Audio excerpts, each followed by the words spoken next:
Hello, this is Karen Maskell, the Co-Vice Chair of Programs for the Minnesota section of ASQ. I'd like to welcome you to our May 2010 webinar, Writing to Get Things Done. We have a little bit of an interactive presentation for you today, so I want to be sure that you know how to ask questions using the application, the GoToWebinar feature, because everybody's going to be muted during the presentation. If you do have questions as we go along, just type them into the question box, and we'll be monitoring those and make sure that we get all of your questions answered. We also may be asking you to raise your hand during the presentation, and you can do that on the little side panel of the GoToWebinar dialog box. Just so you know how to do that, make sure you know where that little box is if we ask you to raise your hand throughout the presentation.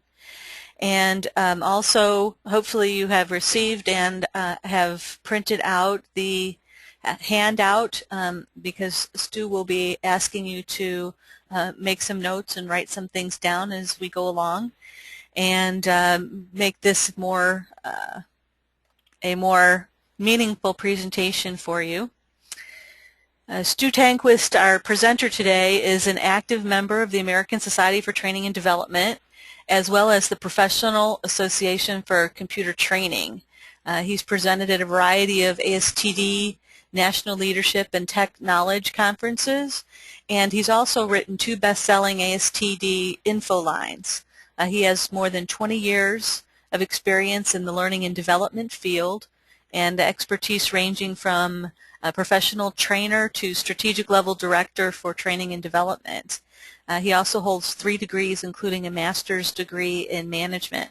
We're very fortunate to have him with us today, so I'm going to go ahead and turn the presentation over to him now. Stu?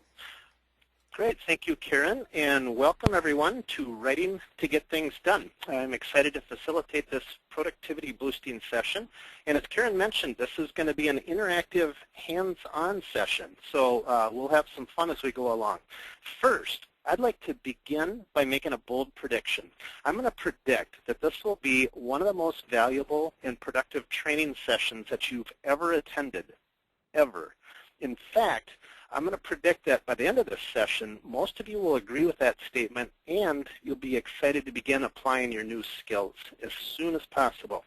Well, I realize that's a strong statement, and I'll talk more about my prediction in just a minute. But first, I just want to make sure that everyone can interact with me. Karen talked about the interface and how to put in a question and raise your hand. I just want to show you that very quickly. So you have a viewer window on the left. You can adjust the size of that, and you will be reading some text on there, so you may want to make that as big as you can. You can do that either at the top right corner of that window, or you can drag the lower left corner. The control panel, that's where you interact with me, and you can toggle between small and large versions of the control panel, and you do that with the little double arrow button that's circled on the screen. When I click that button, you can see that, for me, the control panel expanded with the smaller control bar appearing to the left. On this smaller control bar is a little hand you can use to raise your hand, and from time to time I may ask you to do that to see if you agree with a particular statement. Asking questions, we'll do that in the question panel.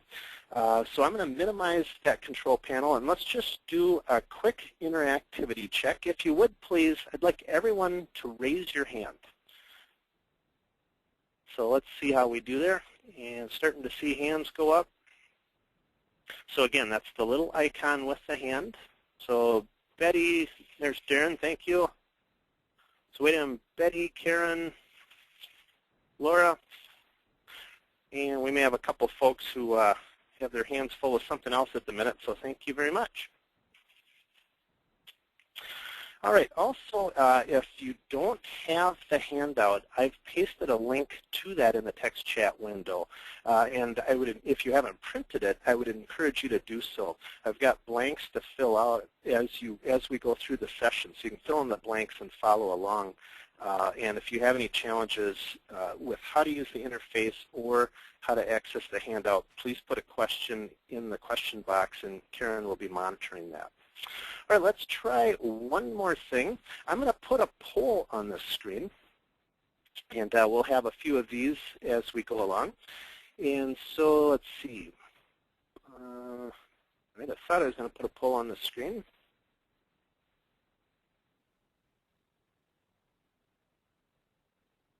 And if you would, please make your choice and select that, and we'll see how we do there. We've got about 50% of the people have voted. Give that just another minute. 73%, 80, we're doing good. All right, good. I'm going to close that poll. And let's see what that looks like. So it looks like everyone agreed. We're ready to go, so good. Thank you for that feedback. So that was a quick overview of our interactive features that we're going to use. And as I mentioned, if you have questions, please use the question panel. So let's get this show on the road. So I previously predicted that this will be one of the most valuable and productive training sessions that you've ever attended. So why do I think that? Well, in part because we've trained over 55,000 people in this content, and that's what our participants tell us again and again and again. In fact, we often hear people say that they wish they could have had this training in high school or in college. And if you think about it, the amount of success that you enjoy in your career is directly proportional to your ability to get things done. What you're about to learn can immediately improve your ability to meet important deadlines and keep projects on target. Well, let's take a quick look at our agenda. In this session, you'll learn why it's important to clarify your thoughts before you begin writing. To understand why, we'll first examine the purpose of business writing. I'll also help you think from the reader's perspective. Let's see, it looks like, you have to excuse me, this is the first time I've used GoToWebinar, and so it looks like I still have a poll on the screen. Let's see if I can fix that here. Hide. There we go. So we'll examine the purpose of business writing, and I'll also help you to think from the reader's perspective. And this is something that we hear all the time, so it's easier said than done. As a writer, we tend to do things to readers that we wish they wouldn't do to us. And as you'll see, these roles come with very different needs and priorities. Next, we'll examine the difference between how we naturally think through what we want to say and type what we want to say versus how we should report our thoughts to our readers. And these two approaches are very different. We'll also meet rambling rows, which is a writing process that negatively impacts productivity. And finally, we'll examine a time-tested model that you can use to immediately begin writing to get things done. So let's start with our section on keeping a business perspective. And I'd like to introduce you to several individuals. And these folks are typical employees working in a busy work environment. Some of the more astute people in the group today probably can tell that Janet seems a little stressed. This is Janet. And here's the reason for her stress. As I'm sure you know, if the boss ain't happy, nobody's happy. And that's why Janet is so worried. But you see, things weren't always this way. In fact, not long ago, the future looked very promising. Janet and her boss had been selected to play key roles on a high-profile project. The company was investing a large sum of money in an organization-wide initiative, and Janet and her boss had visions of grandeur. As the project manager, Janet had many responsibilities and many balls to keep in the air. She was expected to regularly update her manager, who would then report to top management. Top management, of course, was expecting to see a positive outcome. Well, unfortunately, Janet was unable to get what she needed from other employees, and suddenly that golden egg wasn't looking so good. As a result, she didn't have good news for her boss, who didn't have good news for top management. You've probably heard the expression that stuff flows downhill. Well, it was flowing all right, which is why Janet and her boss were so concerned. Well, as you might expect, for Janet, the stakes are high. at the very least, she's worried about losing her job and whether she'll be able to support her kids. Of course, there are many other implications. Janet doesn't just want a job. She wants to feel proud and successful. She wants to be a positive contributor and to feel appreciated. She also has financial goals, though right now she would be content to just simply have less stress in her life. Janet is wondering if maybe as a group we could help give her a hand. And by that, she doesn't mean raising your hand. She's wondering if we could help her out. I'm going to put another poll on the screen. And give this a thought for just a minute and answer this question if you would.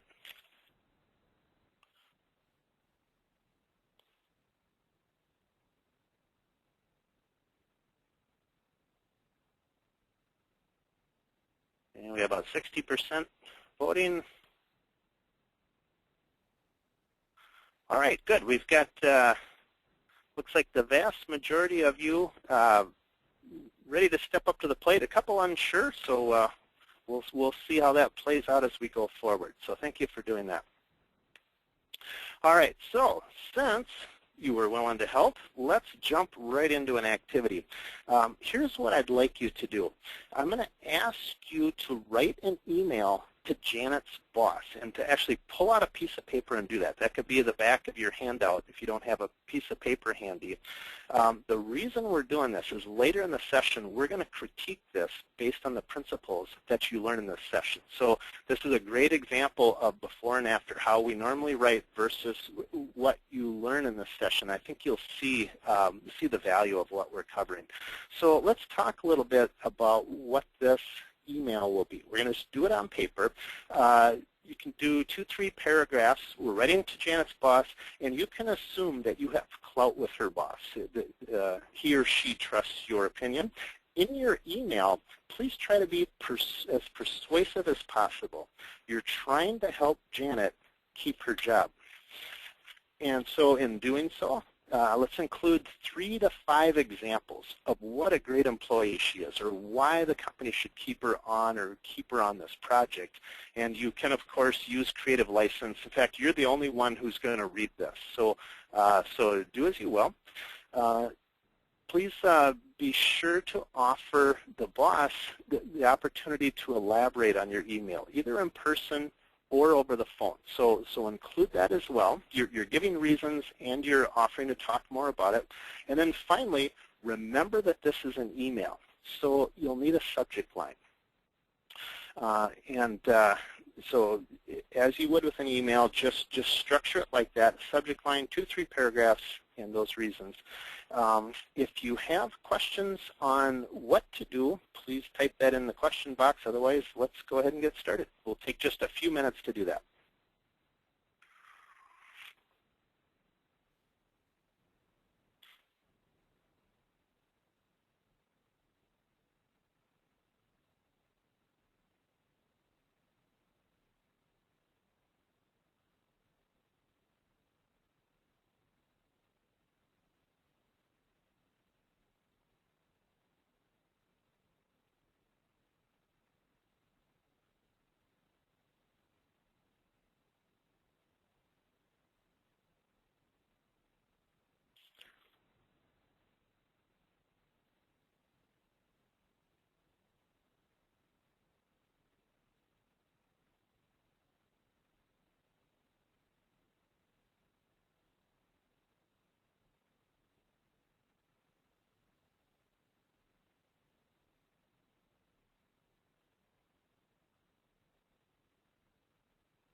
Also, when you're done writing your email, if you would please raise your hand. That's how I'll know that the group is mostly done.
Okay, looks like we have a couple people are finished. We'll give you just a little more time to do that.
And we're going to take just one more minute.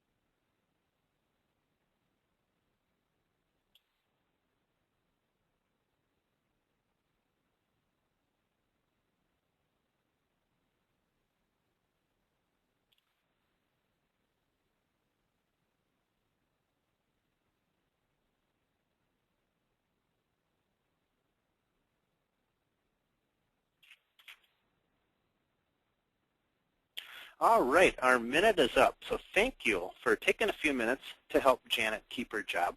Let's set that email aside for now, and we'll review it later in the session. For now, let's return to our story. So I'd like to introduce you to 3 of Janet's coworkers.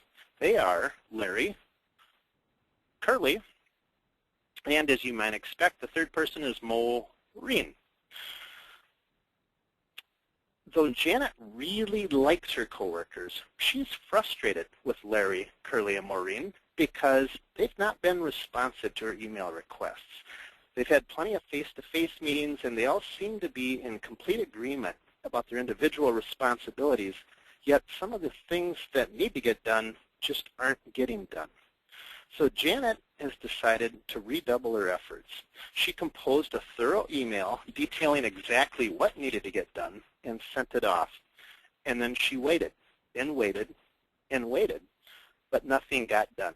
And of course, her boss wasn't getting any happier. Well, Janet just couldn't understand why her coworkers were so unresponsive. She wondered, were they lazy, were they apathetic, or just plain tired? And this just didn't make any sense to her because she's worked with them for a long time. So Janet started thinking about the situation, and she remembered that she really can't change anyone else other than herself. In the hope of quickly resolving this problem, she's decided to return to the very basics to see if she's missing something. So Janet asked herself, what is business writing? And this is another area where she could use your help with a little brainstorming. So on page 1 of your handout, there's a blank at the top. And if you would please, just quickly write down a definition of business writing. And I'll give you just about 30 seconds to do that.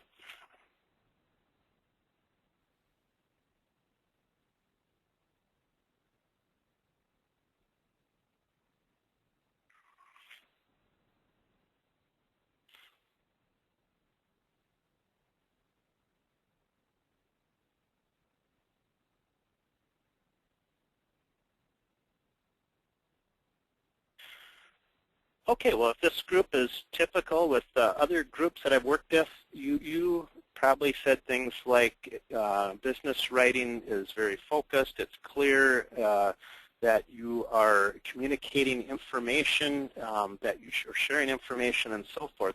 We'll give you what I think is a good definition of business writing in just a little bit. But in the meantime, Janet had some insights based on this activity. And so she's come to an important realization. First, initially, readers do not care about my information. Let me pop up another question here because this is often counterintuitive for people. So if you would please answer the poll on your screen. Is that true? Readers initially do not care about your information.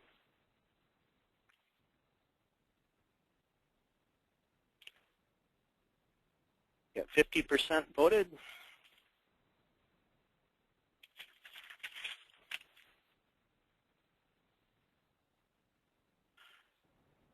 All right, 89, very good. So here's what we've got. It looks like 31% said yes, this is true, 19 no, and half of you are unsure, probably thinking I've got a trick question out here.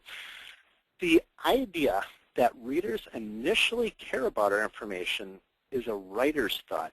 It's not a reader's thought. What our readers really care about, what they care a great deal about, is how my information affects them. So in other words, as writers, we tend to think about information, and that's what we're sending, lots of information. But readers, when they get that information, they want to know, how does this affect me? Do I have to do anything? And so there's a big disconnect between readers and writers in that regard, and we'll look at that more in just a little bit. So basically, readers are saying, get to the point using a positive tone. Well, Janet would like to share another important insight as well. And bear with me here. There we go. And she's come to realize that all business writing has two parts. First, there's the content of information. And this content often contains helpful lists of key points, which are buried within flowing verbiage. But really, information is only half of what business writing is about. And excuse me here. There we go. The other part is the business application of the information.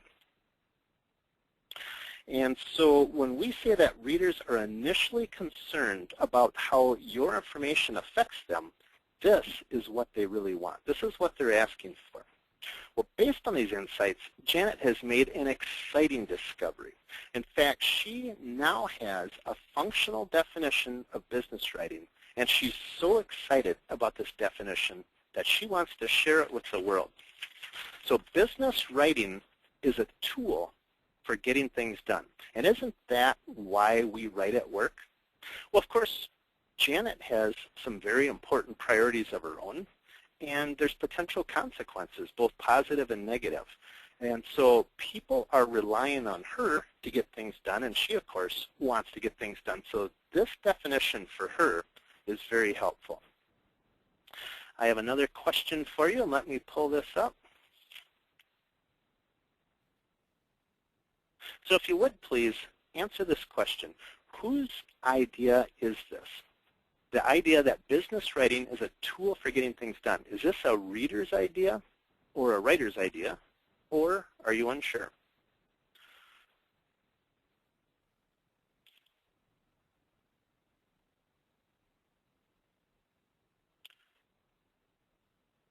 %, 83, great, thank you.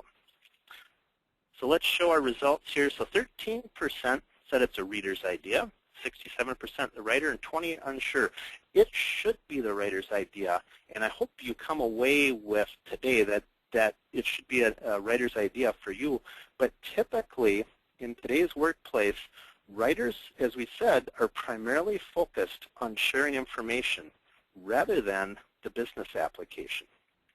In fact, when it comes to getting things done, writers are on the planet Neptune. Actually, I used to say the planet Pluto back when Pluto was still a planet, but it just doesn't sound the same to say writers are on the rock named Pluto. So, writers are on planet Pluto. They don't get it, and we'll see why that is in just a minute. So, why is this so important? Because poorly written emails negatively impact productivity. And let's look at how this plays out in a busy work environment. Here on the screen we have Janet's project team. And before they can proceed on a key aspect of their project, they need an approval from a busy manager. So the team sends off an email to the manager who's too busy to carefully study their rambling message, and so he's confused. Because he's confused by the message, nothing gets done and time passes. It just sits in his inbox. A week later, the project team is wondering about that approval. The need now has become urgent. The team sends out a follow-up request with a higher priority. Once again, the busy manager is confused by the request and sets it aside to wait at a later time. Another week passes, and the need has now become critical. This is the difference that effective communication can make in a busy work environment. And let's look at this another way. Productivity is directly proportional to the clarity of the message or the clarity of the communication. The more clear we are about the purpose of our message, the greater the impact on productivity. Consider for a moment that small maroon arrow at the very bottom of your screen. This represents the emails sent by the project team to the busy manager. Because the messages were not clear, they landed squarely in his inbox where they state, when we increase the clarity of communication, we increase productivity, and this can have a synergistic effect across the entire organization. Well, that's the nuts and bolts of keeping a business perspective and why we should do that. Let's move on to see the advantage of stepping into the reader's shoes. And we're going to do that. We'll start by thinking from the writer's perspective. So returning to our story, Janet just can't understand why her writing is not effective. In school, her instructors always complimented her on her writing skills. She always did as she was taught, and she got excellent grades. In school, we all learned the introduction, body, and conclusion approach to writing, which I'll refer to as the academic model. And that's not a bad thing. It works very well in that environment. But we'll see why that's a challenge in today's work environment. So we can think of this model, the academic model, as telling a story. It's like a movie. It's a linear process with a beginning and a middle and an end. As writers, we have the idea that by writing in this way, we're doing a favor to our readers. But is that true? In school, we weren't being taught how to communicate in a busy work environment. We were being taught how to communicate information. Janet gives this some thought and thinks back to her recent insights. She remembered that initially, readers don't care about my information. In fact, my information is equivalent to the first two components of the academic model. So what we're doing, we tend to give people an introduction and body, but that's not what they care about. And as we can see, Larry's falling asleep because of that. We tend to begin with background in paragraph 1 for a number of reasons. We do that because we think the reader needs it. We tend to be hesitant to get down to business, and for some of us, we could call that Minnesota nice. And we tend to need to write quickly, off the cuff, as we think through what we want to say. Well, as we discovered, readers do not care about my information, at least not initially, and it shows. As you'll recall, they care a great deal about how my information affects them. And this is the conclusion or the purpose of the email, the last part of the academic model. Janet remembered that business writing is a tool for getting things done, and then realized what she's been doing to her readers. She's been telling them a story, not giving them what they want. Well, remembering that readers care a great deal about how our information affects them, let's answer another polling question. If you would please, answer this question. If you want to get things done, which element should go in paragraph 1? We have 2 components there on the screen: build a case, or draw conclusions, recommend solutions, or request action.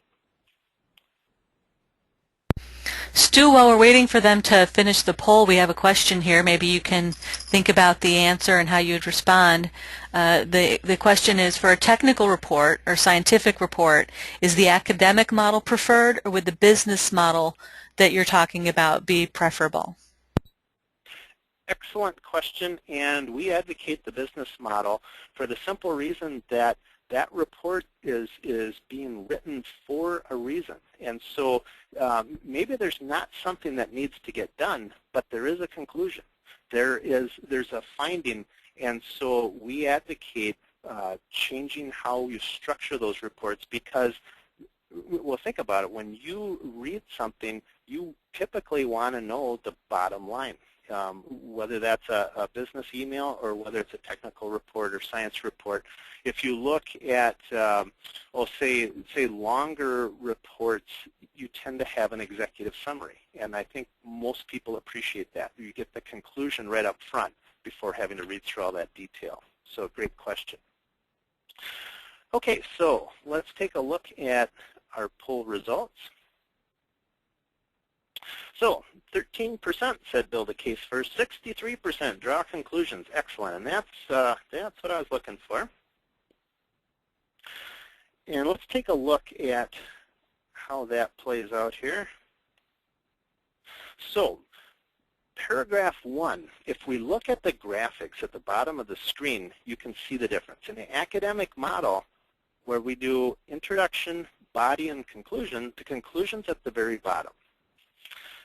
Yet readers tell us that what they want it first before we build the case. And so that right side, the WGTD, that's writing to get things done, or acronym. And so this is what readers ask for. Our information then, building our case, rather than telling a story and giving that to people up front, taking them essentially along our journey of discovery, this information should support the conclusion, not slowly build the plot as though we're telling a story. So people want to know, how does this affect me? We tell them, then they want to know why or how. We'll look at that in just a minute. Here's an interesting thought. Background in paragraph 1 confuses the reader, and you can probably relate to that. Background in paragraph 2 enlightens the reader. Think about that for a minute.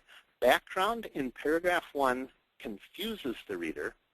Background in paragraph 2 enlightens the reader. In the Writing to Get Things Done model on the right, we're missing an important element, something that's typically not included in the academic model, and that element is an urgency, a deadline, or a time frame.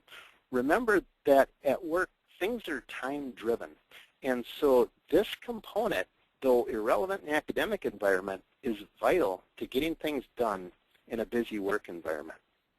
In fact, without a sense of urgency, readers will wait for one.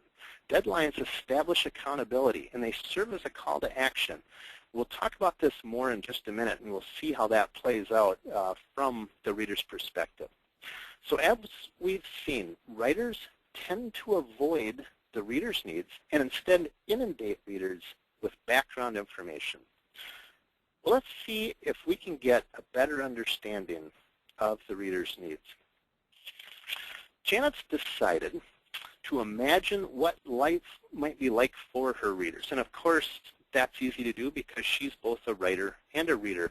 And so when we say it's challenging to step in the shoes of our readers, we really only need to step in our own shoes and think of it from that perspective. What she's decided to do is think about a day in the life of Curly. To do so, she considers what his day must be like from the minute he enters his office. So, like most employees, every time Curly arrives at work, there are emails to read. But that's not the only distraction. And for those of you filling in the blank, you'll see that in your handout you have 8 blanks, and those we'll fill in those blanks on the front of Curly's desk as we go along here. So the first distraction for the reader are emails. But Curly also has voicemail messages. He has an in-basket with paperwork to process. He's got reports to write. He has lots of things that need to get done. We can see that's piled up. Amidst all of this, the phone rings. That consumes time, and it often leads to additional work requirements. There are also walk-in visitors, in this case Larry, and visitors tend to have their own priorities, their own needs, their own frustrations. Curly has a couple of Post-it notes to consider, reminders of things that he needs to get done, and that's yet another distraction. When it comes to distractions, there are, of course, many more things that we could consider, such as cubicle constructive eavesdropping. For anyone who's worked in a cubicle environment, you can probably relate to that and all of the noise and things going around you. I in fact, used to teach virtual classes like this in a cubicle environment and felt very bad for the people sitting on either side of me. And of course, we all have our own agenda, things that we ourselves want to accomplish in our own priorities. But it doesn't stop there, because the emails continue to arrive at a relentless pace. Walk-in visitors continue to come, arriving at random with an agenda that may or may not be consistent with your priorities. And the frustration builds with more emails, more phone calls, and more interruptions. So here you are. You sent an email that really seemed important to you at the time. It's certainly important from your perspective, yet from the reader's perspective, this is just one more distraction. And so from this illustration, it should be clear that if readers cannot immediately understand how your email affects them, they'll set it aside and focus on other priorities. Well, as you might expect, Curly's feeling a little flustered based on the pace of his day. The good news is Janet has gained some insights from this, and she'd like to share those with us. So based on Curly's typical morning, think for a minute, how many seconds of interest time do you think you have to capture his attention before he moves on to something else? And let's try something a little different. If you would, type an answer into the chat window, not the question box, but the chat window. How many seconds of time do you think that your reader has? So if you would, please, in your chat window, and then click the send button.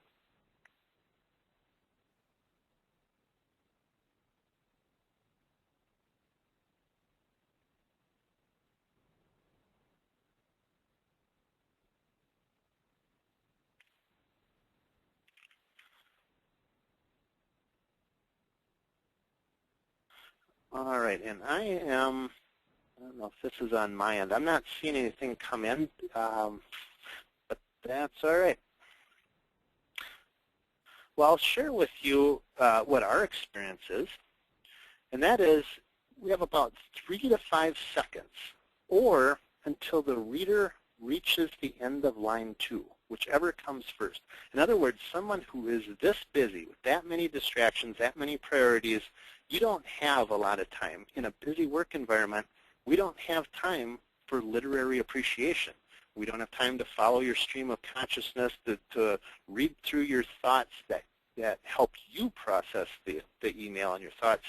So you really have very little time to capture their attention before they move on to something else. Another insight, Janet's realized that readers often read next to the wastebasket, the recycle bin, or the delete key. In other words, your message can go away fast, can go away very fast.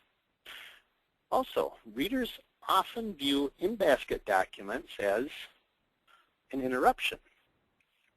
And you can see how that makes sense based on all the things we had going for Curly this morning. And so as you might expect in today's busy work environment, every email, every letter, every report can be viewed as an interruption. Finally, Janet's realized that readers often review their in-basket between meetings and phone calls, though not just between. They also do that during meetings and phone calls. In fact, if you think about it, I would guess there might be a couple people on this call who've been busted doing that in the past month. I know that's happened to me. We're just so busy that we tend to multitask. So stepping into the shoes of the reader is an enlightening experience. Based on these insights, let's see if we can answer some vital questions. This is going to really help us understand the reader's perspective, and Maureen has offered to help us do that. So think for a moment. When you receive an email at work, what do you immediately want to know? Right? We've already alluded to this. Busy readers immediately want to know, how does this affect me? Or do I have to do anything? We want the writer to cut to the chase, and that's the what. When you're busy, you're swamped, something comes in, it's what is this? We want to know, do we have to shift other priorities? Do I need to jump on this, or can I table it and deal with it later in the day when things slow down? So this is a huge #1 question for our readers. Next, we want to know the key points. And this is the information that writers tend to start with. But as a reader, we want to first know how this affects me. Second, we want to know why. Why do you think I should do this? Or if you want me to do something, how should I do it? Or how did you come to that conclusion? Why do you think that? And we tend to get these in the reverse order as a writer. And then finally, this third piece is almost always missing. We want to know how soon we need to act. Right? We talked about that question about shifting priorities. Do I need to deal with this right now or not? And if we think back to Curly's morning, any interruption is competing with many, many other priorities. Readers want to know if they need to shift priorities or not. Well, deadlines are a reader's and a writer's best friend, and that can seem counterintuitive to people. We tend to think that deadlines were imposing on people or we're being too abrupt. Before we continue with that thought, let's first remember that you, as a reader, probably agree with step #3. You want to know, is there a sense of urgency? Do I need to act on this? And so readers want that. The key to giving people deadlines is to do it with a tone that encourages cooperation. So to be tactful and to be kind and to be positive. And there are a lot of ways that you can do that. For example, rather than sounding demanding, you might just ask a question.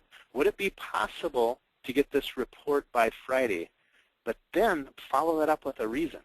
So if you give them a reason, that helps them to understand the deadline. Would it be possible to get this report by Friday? That would help our project team to da-da-da. So people want deadlines. In fact, even your boss's boss wants a deadline. If you were to write an email to your boss's boss, they're going to have these same questions. So the question is, how do you give your boss's boss a deadline? The answer is very carefully. So finessing your message with tone, but they want that deadline just as you do. Well, now that we understand the difference between the reader's and the writer's perspectives, let's consider how our normal thinking processes work against us in a busy business environment. It's natural for people to ramble as they type because that's how we're taught in school. We were taught to make our case before getting to the point. And as I mentioned, that's the academic model: introduction, body, and conclusion.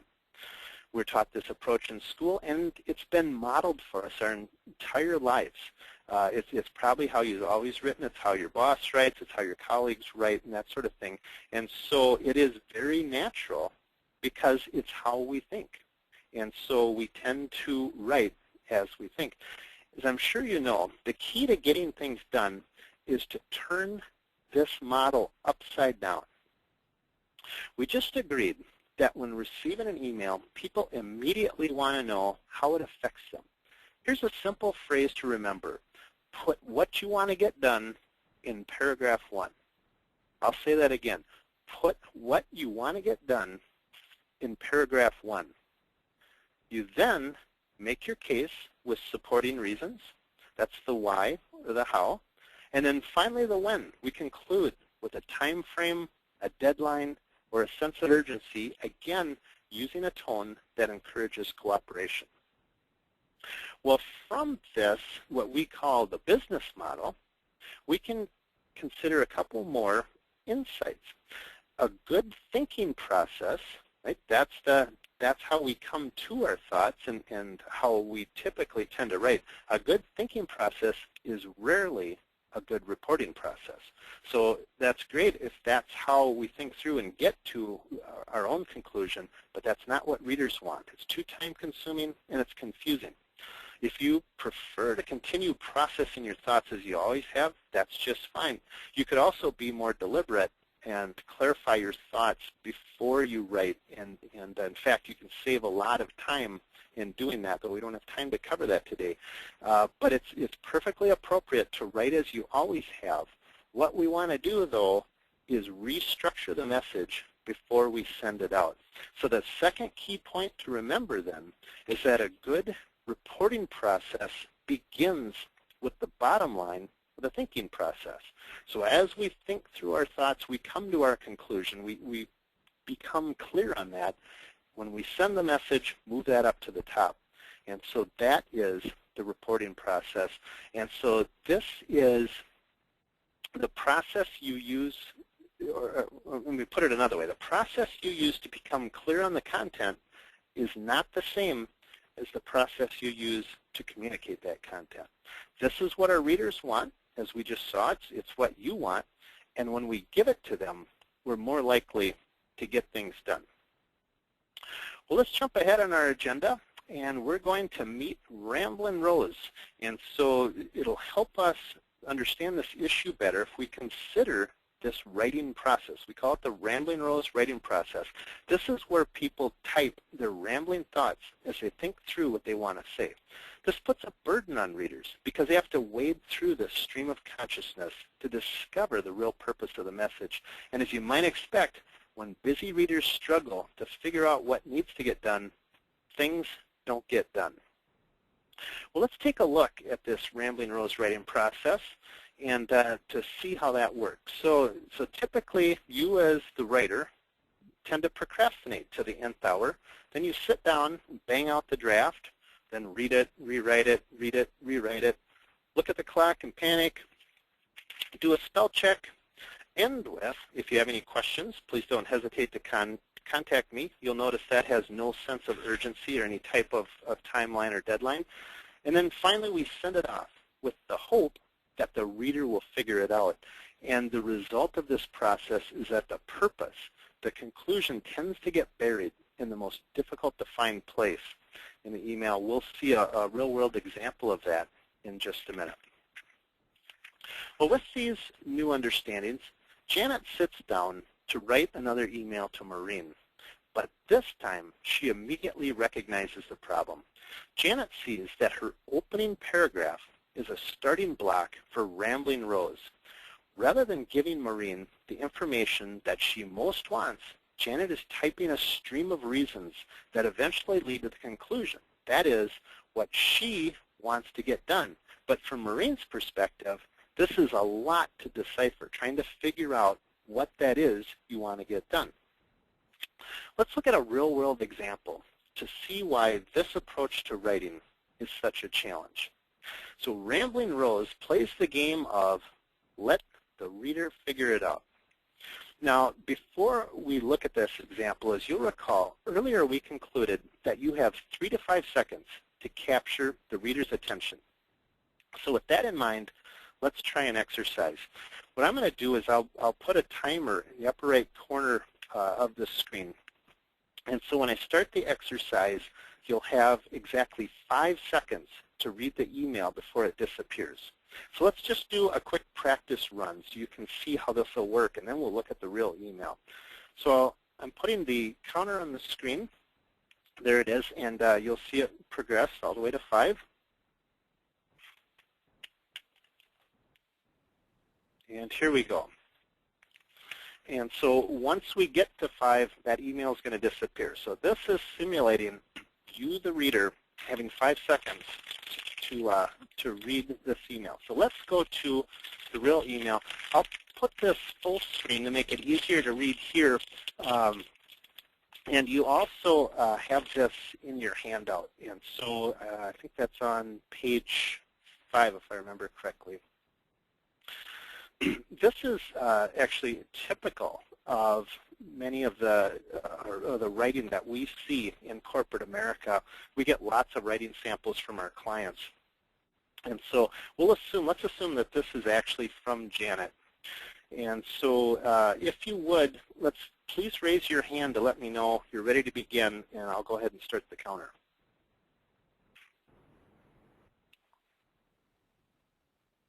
Okay, I see hands going up. Again, if you would please raise your hand.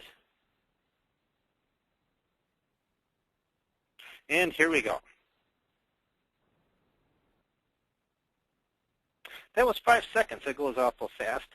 Now I'm guessing, based on past experience, not many of you, probably none of you, were able to spot what it was that the writer wanted to get done or wanted Curly to do. And that's, as we said, because when we use that academic model, we tend to take the most important part of the message and bury it in the most difficult to find place. We'll take a closer look at this in just a second here. So obviously, that was not enough time. So I'll give you ample time to read it now. If you would, as soon as you know what Janet wants Curly to do, why don't you raise your hand? So go ahead and read that, and let's see if we can figure that out.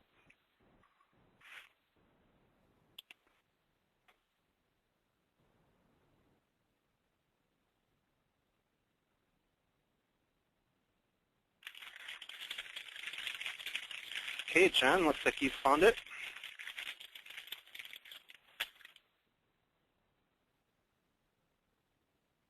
A couple other folks, great.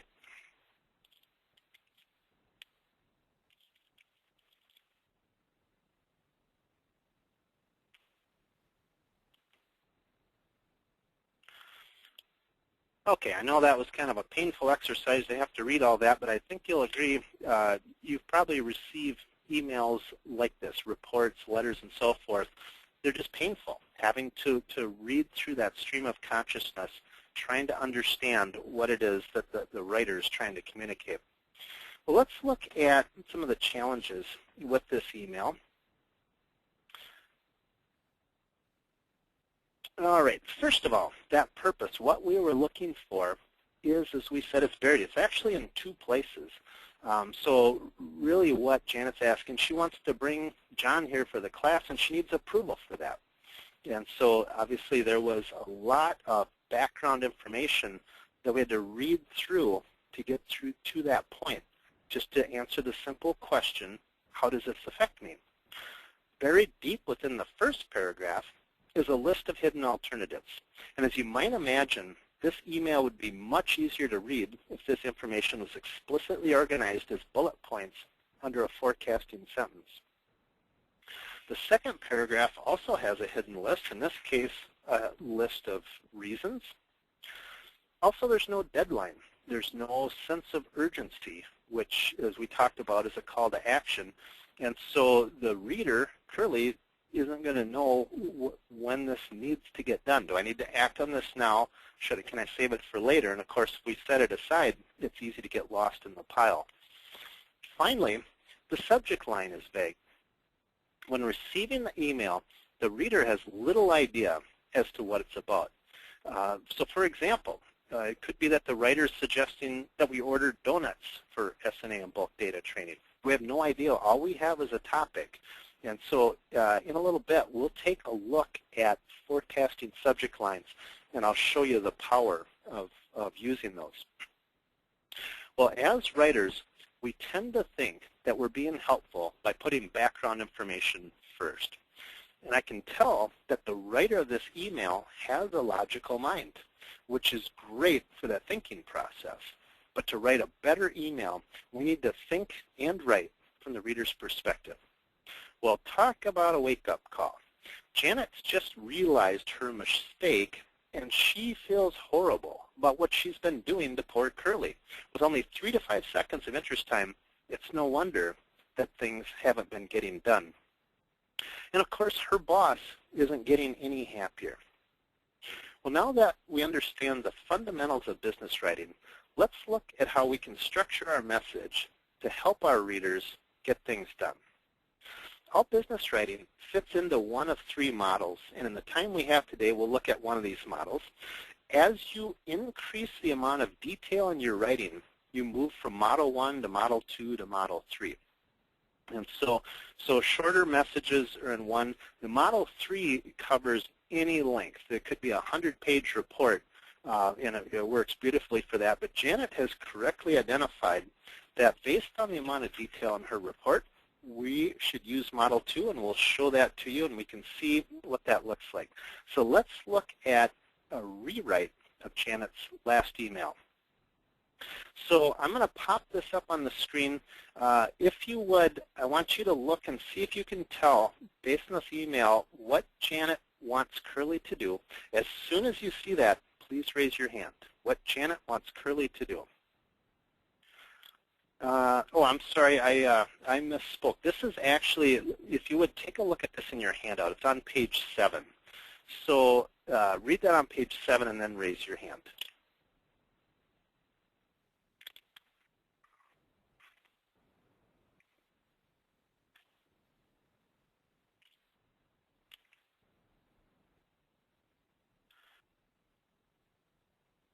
And it looks like a number of you have found that. Of course, it's the same as the last message. This is actually just a rewrite. And in fact, the reader doesn't even have to open the message to know what it's about. This is what we call a forecasting subject line.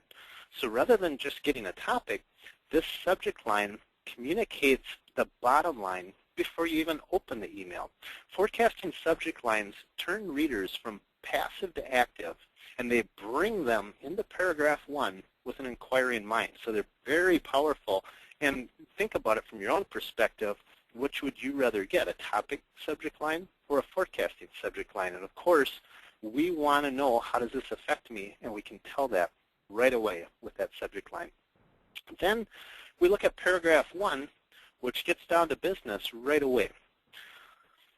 And so in paragraph 1, we're specifically telling the reader what you want to get done. And you'll notice that there's a repetition of key words between the subject line and paragraph 1. In fact, what we suggest is that people write the email, and then once they're done with the message and they've structured it the way they want it, then write the subject line, which is just the opposite for those of you that use, say, Microsoft Outlook.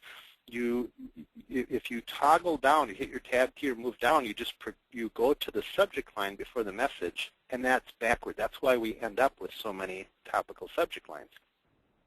In the second paragraph, we support the bottom line with key points in an easy-to-read format. So you can see here's a forecasting sentence. It forecasts what the bullet points are about. And there's a lot of things we could talk about here, the parallel structure of the bullet points, the use of white space, use of wording, and so forth.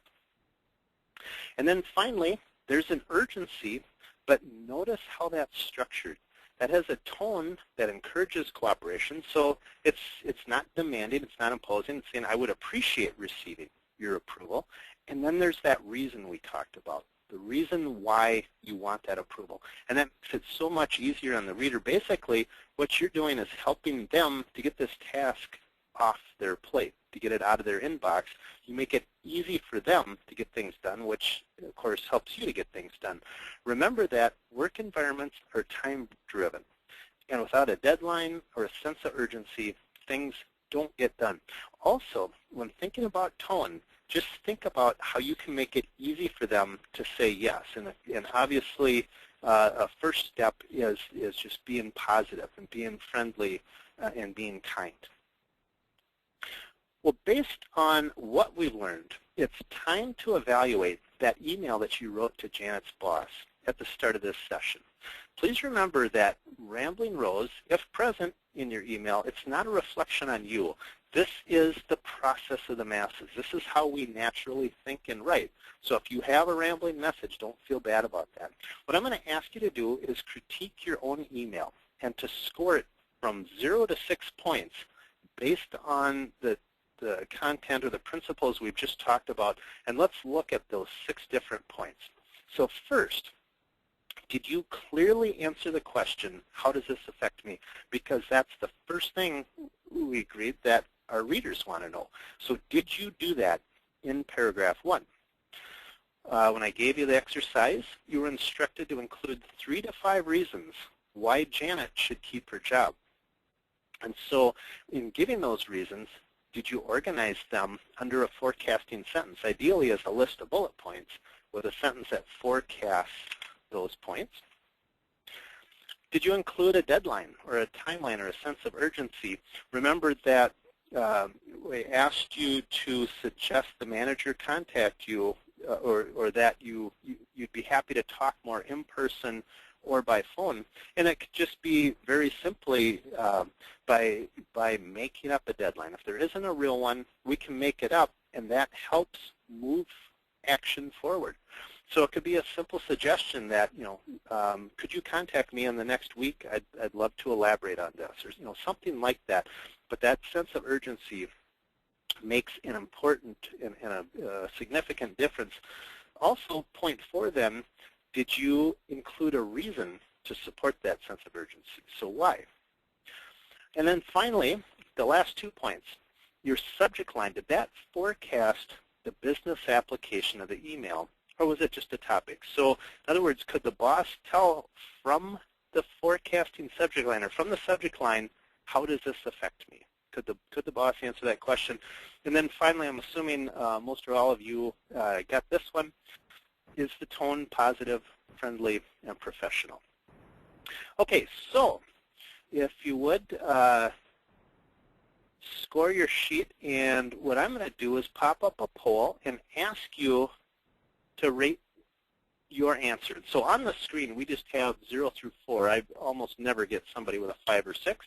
So if you would, please, and I can't see who got what, so this is completely anonymous, but put your score on the screen, and let's see how we did with a before and after. We got 19% in, 52%,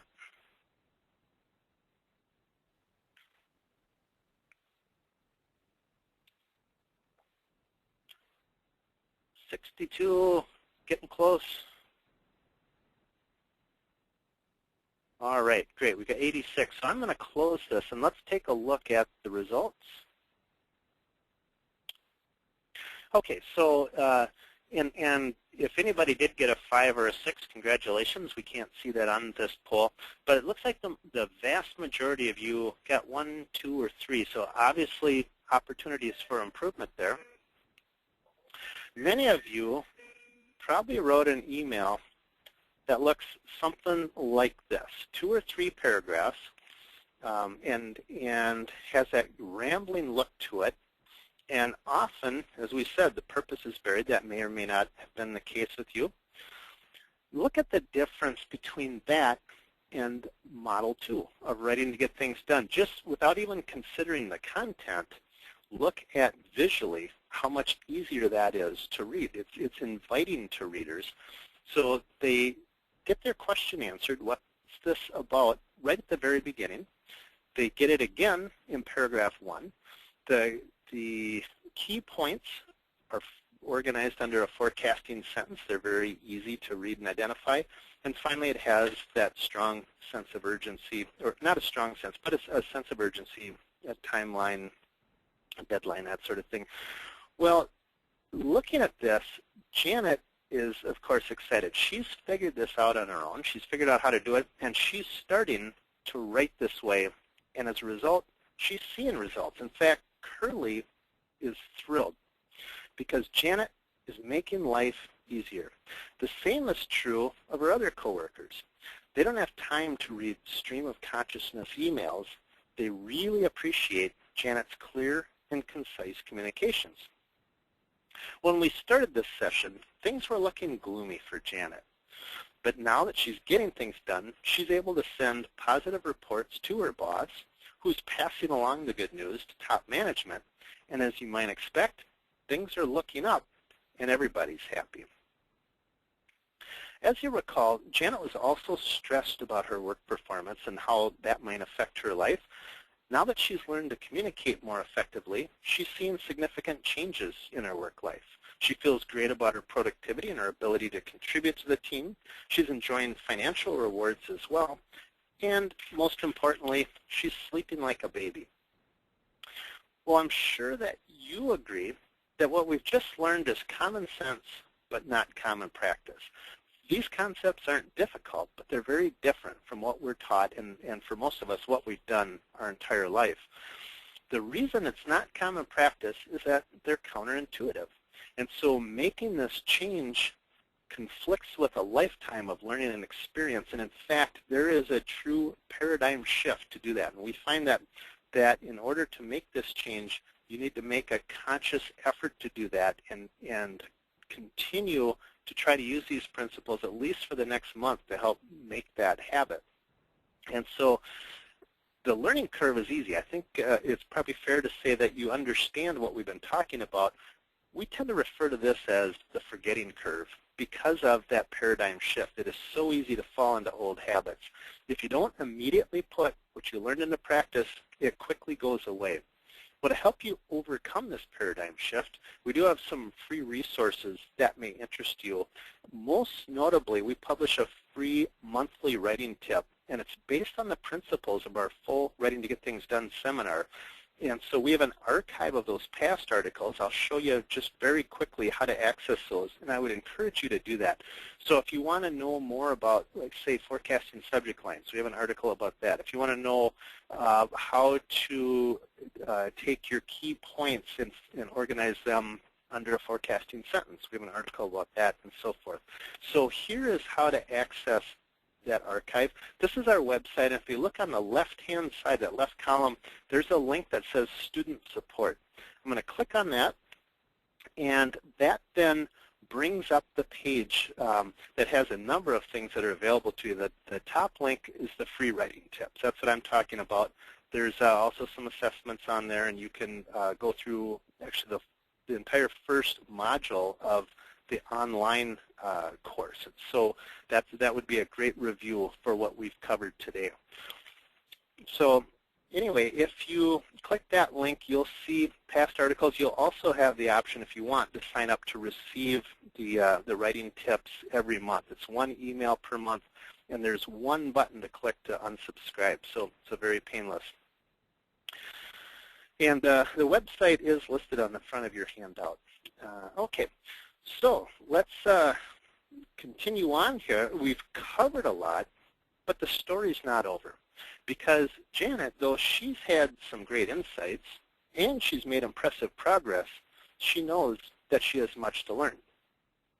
So she's got other models to learn, kind of figure out how to work with writing of different lengths, short emails, long emails, and these apply to, what you just learned applies to all business writing. So whether you're writing an email, and that's what I've been talking about primarily is emails, but we use that same structure for letters, memos, and reports. So regardless of whether you're doing a brief email or a long report, that's what this whole process is about. And they all follow that same approach of putting the bottom line up front, what you want to get done in paragraph 1. Well, Janet knows that many of the concepts and skills, that there are many of those that she needs to further develop. So other things to think about, rather than using her usual rambling writing style and then restructuring her messages, she realizes she could be more thoughtful from the start and cut her writing time in half. She knows that she needs to learn more about how to write forecasting subject lines, to do that effectively, how to capture people's attention with effective openings and closings, and not writing openings and closings that are starting blocks to rambling rows. There's things she could learn about as far as organizing hidden lists, how to identify those hidden lists and how to structure them, organize them under a forecasting sentence. Things about language, using clear, concise language, avoiding things like business speak. Business speak doesn't help our readers. People tend to do that just because everyone else is doing it, or they think it makes them sound smart, that sort of thing. We advocate that you use the same kind of language you use at home when talking to friends or family. So if you're sitting around the dinner table and somebody says, would you please pass the salt, you don't respond by saying, pursuant to your request, here is said salt, right? So we advocate in business writing, be clear, concise, and avoid that convoluted language. Avoid acronyms unless everybody knows what they are. Avoid jargon unless you know that everybody knows what it is. But just be as clear as you can. And of course, learning some additional ways to sweeten that tone, right? To help encourage cooperation. And in doing so, you're actually helping your readers, helping them to get things off their to-do list. So that makes it easy for them to say yes. That's really the power of tone. Well, that's only about half of Janet's challenge, because no matter how skilled she becomes in terms of how she writes, she still has to read and decipher hundreds of rambling messages from her boss, from her coworkers, from her subordinates. So in an ideal world, everyone would help to learn to communicate, or everyone would learn to communicate more effectively. And so, so as a team, you might, at work, figure out how you could do that, or to help people understand how to structure their messages. So feel free to share your handout with other folks and show them how to do that. All right, I've got one final poll here. Let me pull this up. If you would, please, answer the question on your screen.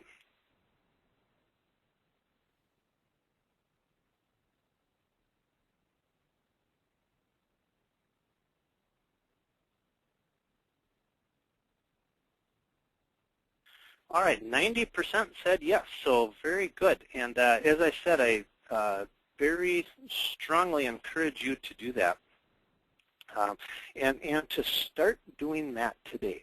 And as I said, it really is a paradigm shift. But before you click that send button, think about what you're sending. Have I answered those questions that we talked about? So from the reader's perspective, when they get this, are they going to right away know, how does this affect me? Start with that. Write your subject line last. The very last step is to check for tone before you click that send button. But I think you'll find that there's a huge difference in the response that you get from your readers. And then finally, before we go to question and answer, let me just wrap up my piece, and then we'll take questions. I hope that I've demonstrated that as busy employees, we don't have time to wade through stream of consciousness emails. So a simple, common sense solution is to turn the academic model upside down by forecasting the bottom line and putting what you want to get done in paragraph 1. And we call that a strategic advantage that begins at the keyboard. I hope you'll take advantage of that. So with that, let's open this up to questions. And so if you have questions, let's see, Karen, do you want to open audio, or do you want to go to use the question box? Let's use the question box, and we have one pending question that came in earlier, and the question is regarding information-only emails, which are those emails that you send simply to convey information. They don't require any action. Should you be explicit in stating that no action is required, and do you have any other recommendations for those FYI type of emails? Okay, great. Great question. We tend to call FYI emails the kiss of death, but obviously we need to send those. And we just want to be careful that we're not sending unnecessary information. As for whether noting nothing needs to get done, generally not. I think just when sending information, just think about, is there a bottom line, or is there a sentence you could write that kind of summarizes it and then offer supporting detail to it? So there may not be anything that needs to get done, but is there a simple conclusion that you could put first? Okay, and we have another one here that says, given the fact that most people have multiple priorities, I'm a bit concerned about making up a sense of urgency, especially if there isn't one. What is recommended in those cases when there isn't a clear deadline? Well, I guess if there's something that needs to get done, you just really need to decide, how important that is. And so just remember, without any sense of urgency, things tend not to get done. People are too busy and they just won't do it. So if it's something that you do want to get done, you can give a very gentle urgency. So, saying, would it be possible to do this in the next couple weeks? Or, could you call me by the end of the month? Something like that. So at least there is something in place where, maybe they can flag it in their inbox or put something on their calendar. But if you put nothing down, no sense of urgency, chances are that's what you're going to get is nothing.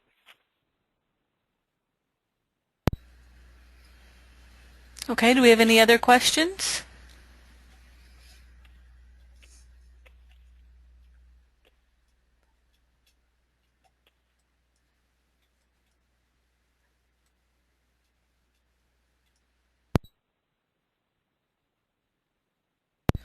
Okay, we have one here. Have you ever worked with regulated industries or the government? Do the same rules apply there? They do apply there. In fact, we do much of our work with the U.S. Navy. We've probably done 70 two-day seminars for them in the last 3 years. And we teach the same thing. We do the same process. It's interesting that in the Navy, many areas of the Navy, they have their own kind of simpler approach to this. They call it BLUF, B-L-U-F, which stands for bottom line up front. And when you receive an email in the Navy, at least parts of it, or certain departments, the email, the very first thing is they'll say a BLUF, all in capital letters, and then you give the bottom line. It's basically forcing the writer to give their bottom line because they just labeled it. But even so, they hire us because this content is much more expansive than that. And so, yes, we've done work with Social Security Administration, state government, county government, city government, and so this is really a universal challenge. Everybody uses that thinking process to think, and most of us make the mistake of writing as we think through what we want to say. So it's universal across organizations, industries, and whether it's corporate or government.